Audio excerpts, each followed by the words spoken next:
Hi friends, welcome back to my channel. இன்றைக்கி வீடியோவில் நல்ல காரசாரமாக கடலை மாவு வச்சு வெங்காய போண்டா எப்படி செய்யலான்னு பார்க்கலாம்.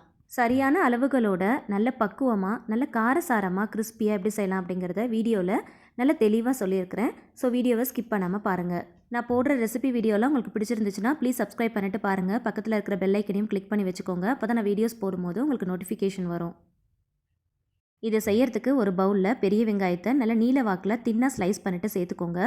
இந்த மாதிரி பிங்க் கலரில் வெங்காயம் கிடச்சிச்சு அப்படின்னா இந்த ரெசிபிக்கு ரொம்ப நல்ல டேஸ்ட் கொடுக்கும். நல்ல ஒரு இனிப்பு சுவையோடு இருக்கிறதுனால சாப்பிட்றதுக்கு ரொம்ப நல்லாயிருக்கும்.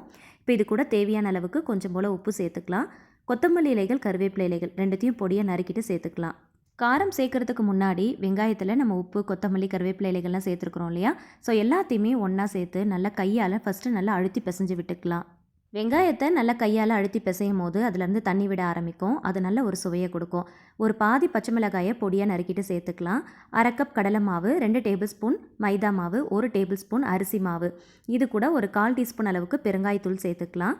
ஒரு 1/2 ஸ்பூன் அளவுக்கு ஜீரகம், 1/2 ஸ்பூன் பெருஞ்சீரகம் சேர்த்துக்கோங்க. ஒரு சிட்டிகை சோடா உப்பு சேர்த்துக்கலாம். 1/4 ஸ்பூன் மஞ்சள் தூள், 1/2 டீஸ்பூன் காஷ்மீரி மிளகாய் தூள் சேர்த்துருக்கிறேன். காரத்துக்காகவும் கலருக்காகவும் காஷ்மீரி மிளகாய் தூள் சேர்த்துருக்கிறேன். ஆல்ரெடி பச்சை மிளகாய் வேறு சேர்த்துருக்குறோம். அதனால் காரத்தை பார்த்து சேர்த்துக்கோங்க. கொஞ்சம் கம்மியான அளவுகளில் தான் இன்றைக்கி செஞ்சு காட்ட போகிறேன். ஸோ அதனால் அதுக்கேற்ற போல் அளவுகளோடு நான் சொல்லியிருக்கிறேன். எப்பயும் வெங்காய போண்டா, வெங்காய பக்கோடாலாம் செய்கிறோம் அப்படின்னா எடுத்ததுமே தண்ணி ஊற்றிடாமல் ஃபஸ்ட்டு சேர்க்குற இன்க்ரீடியன்ஸ் எல்லாத்தையுமே சேர்த்துட்டு நல்லா அழுத்தி பிசைஞ்சு விட்டுக்கோங்க. ஏன்னா வெங்காயத்துலேருந்து கொஞ்சமாக தண்ணி விட ஆரம்பிக்கும்.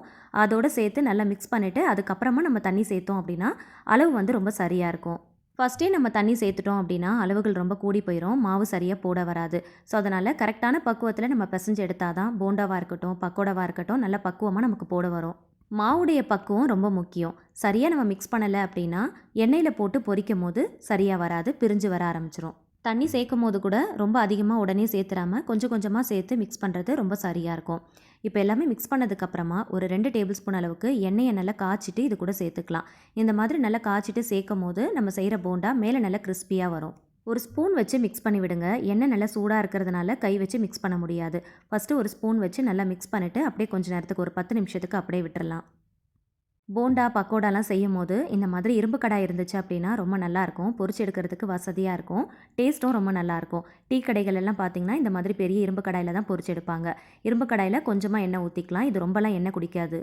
எண்ணெய் ரொம்ப சூடாகணும்னு அவசியம் இல்லை. கையை மேலே வச்சு பார்க்கும்போது அந்த கை பொறுக்கிற சூடு வந்தாலே போதும். ரொம்ப காஞ்சதுக்கப்புறம் போட்டோம் அப்படின்னா மாவு சீக்கிரமாக கலர் சேஞ்ச் ஆன மாதிரி ஆகிடும். ஆனால் சீக்கிரமாக வேகாது. உள்ளெல்லாம் பார்த்திங்கன்னா மாவாக இருக்கிற மாதிரி இருக்கும். ஸோ அதனால் கொஞ்சம் லைட்டாக சூடாகும் போது அந்த அனல் வந்து கையில் தெரியணும். அந்தளவுக்கு சூடாக இருக்கும் போது மாவை கொஞ்சம் கொஞ்சமாக எடுத்து இந்த மாதிரி சின்ன சின்ன உருண்டைகளாக போட்டுக்கோங்க. அதே போல் போண்டாவை போட்டதும் உடனே திருப்பிடக்கூடாது. ஒரு பக்கம் நல்லா செவந்ததுக்கப்புறம் தான் இன்னொரு பக்கம் திருப்பணும். திருப்புறதுக்கு முன்னாடி மேலே இருக்கிற மாவு கொஞ்சம் வேகணும் இல்லையா? அதுக்காக எண்ணெயை கொஞ்சம் நல்லா தெளித்து விட்டீங்க அப்படின்னா மேல் மாவு வெந்துடும். திருப்பி விடும் போது கடாயில் ஒட்டாமல் இருக்கும். அடுப்பை நல்லா ஃபுல் சேம் ஃப்ளேமில் வச்சு 2 பக்கமும் திருப்பி போட்டு நல்லா செவந்து வர அளவுக்கு பொறுமையாக பொரிச்சிடுங்க. மைதா மாவு, கடலை மாவுலாம் சேர்த்துருக்கிறதுனால மாவு நல்லா வேகணும். சரியாக வேகலை அப்படின்னா சாப்பிடும் போது மாவு மாதிரி இருக்கிற மாதிரி இருக்கும். மேலே நல்லா செவக்கிறது முக்கியம் இல்லை, உள்ளே இருக்கிற மாவு நல்லா வேகணும். அடுப்பை நல்லா ஃபுல் சிம் ஃப்ளேமில் வச்சோம் அப்படின்னா மாவு நல்லா வெந்து கிடைக்கும். மேலேயும் பார்த்திங்கன்னா நல்லா கிறிஸ்பியாக இருக்கும். ஸோ இந்த மாதிரி நல்லா பார்த்து பக்குவமாக பொரிச்சு எடுத்துக்கோங்க. இதே அளவுகளோட இதே மெத்தடில் நீங்கள் செஞ்சீங்க அப்படின்னா ரொம்ப சூப்பராக வரும்.